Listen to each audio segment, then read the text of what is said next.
Hello everyone, আসসালামু আলাইকুম। আশা করি সবাই ভালো আছেন। আমিও আলহামদুলিল্লাহ ভালো আছি। তো welcome to my new blog জয়েরিয়াস এভরিডে এপিসোড। তো আজকের ব্লগটা হচ্ছে আরেকটা প্রেজেন্টেশনের ছিল। তো আপনারা বোধহয় নিজেরাও বিরক্ত আমার এই ভার্সিটি আর প্রেজেন্টেশনের ব্লগ দেখতে দেখতে। তাহলে চিন্তা করেন আমার কি অবস্থা। মানে আমি কোনো কিছু করার টাইমই পাইতেছি না। আমি হচ্ছে এত ব্যস্ত হয়ে গেছে এখন এগুলি নিয়ে। তো কিছু করার নেই, সামনে হচ্ছে ফাইনাল সেমিস্টার। তো সেমিস্টারের পরে ইনশাল্লাহ ভালো ভালো ব্লগ দেওয়ার চেষ্টা করব। ঘুরতে যাব ইনশাল্লাহ। আগে প্রচুর ঘুরতাম, বাট এখন সময়ের অভাবে আমি কোথাও যাইতে পারতেছি না। এখন হচ্ছে পড়াশোনা নিয়ে অনেক বেশি ব্যস্ত হয়ে গেছি।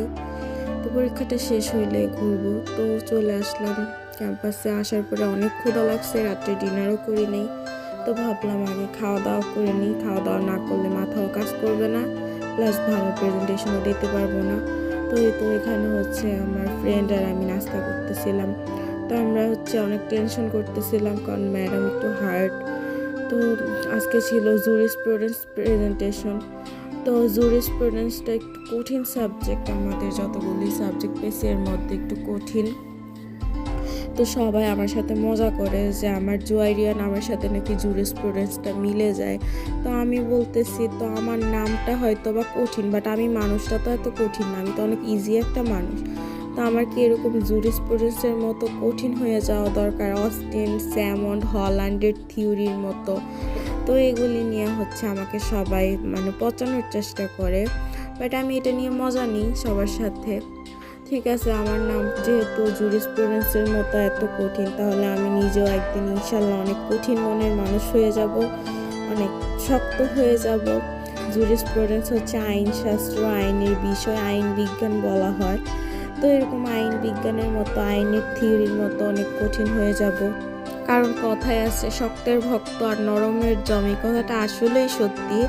আমি এই কথাটা নিজের সাথে পরীক্ষিত। যখন নরম ছিলাম তখন সবাই জাতা দিত, বাট এখন শক্ত হয়ে গেছে, এখন সহজে কেউ ধরতে পারে না। তো যাই হোক, অনেক কিছু বলে ফেললাম। তো ইনশাল্লাহ ট্রাই করব একদিন জুরিসপ্রুডেন্সের মতো আমি জুয়াইরিয়া এরকম শক্ত হয়ে যাইতে, যেহেতু আমার নামের সাথে এটা মিলে গেছে। তো এখন প্রেজেন্টেশন নিয়ে আমি অনেক অনেক টেনশনে ছিলাম, বারবার রিভিশন দিতেছিলাম। তো আবার টেনশনের ঠেলায় হাঁটতেছিলাম, কি করব না করব মাথা কোনো কাজ করতেছিল না। আর প্রচুর ঠান্ডা ছিল ওই দিন। যাই হোক, শাড়িটারি কুটটুট পরা ছিলাম, টেনশনের ঠেলায় ঠান্ডাও গায়ে লাগতেছে না, এরকম অবস্থা। ভয়ে ছিলাম, আল্লাহ জানে ম্যাডাম জানি কি ধরে বা কি বলে কি করে। তো যাই হোক, তো এই তো আমার প্রেজেন্টেশন দেওয়া শেষ। আলহামদুলিল্লাহ প্রেজেন্টেশনটা ভালোই হয়েছে।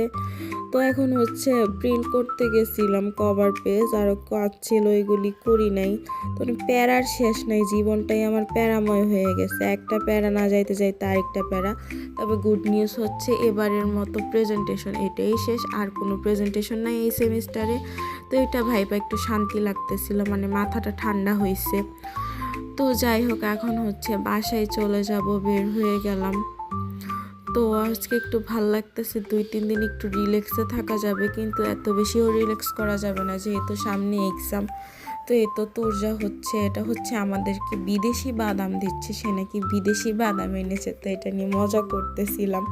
আর ওরা হচ্ছে রুটি খাচ্ছে, বলে তুই প্রতিদিনই রুটির ভিডিও করস, মানুষ আমাদেরকে বলবে রুটি খোর। বলছি বললে বলুক।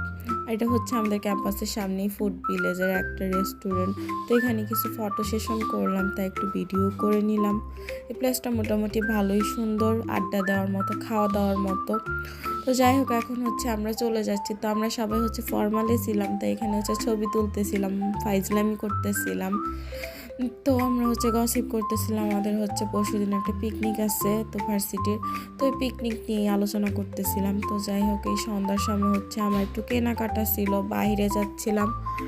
তো ভাবলাম এটা হচ্ছে একটু নিয়ে নিই। তো যাওয়ার সময় এই তো চলে আসলাম। এটা হচ্ছে নোয়াখালী পট্টি, এটা হচ্ছে টঙ্গীতেই। টঙ্গী হচ্ছে শিল্প এলাকা, এখানে হচ্ছে গ্যাঞ্জামের এলাকা বলা চলে। এখানে এমন কিছু নাই যে পাওয়া যায় না, পাইকারি বাজার এক কথায়। তো যাই হোক, বাসায় এসে আমার ছেলের সাথে একটু মজা করতেছিলাম, দুষ্টামি করতেছিলাম, কারণ আমি এতই প্যারাই ছিলাম, আমার ছেলেকে একটু টাইম দিতে পারতেছিলাম না। তো আজকে একটু ঠান্ডা মাথায় আছি, তাই ছেলেকেও সময় দিচ্ছি, নিজেকেও সময় দিচ্ছি। এই অয়েলটা হচ্ছে অর্গানিক, অনেক ভালো। তো আমি অয়েলটা মাথায় ম্যাসাজ করবো এবং এটা হচ্ছে হেয়ার প্যাক, কয়েকটা হেয়ার প্যাক এটার সাথে মিক্স করে নিছি একটা কৌটাই।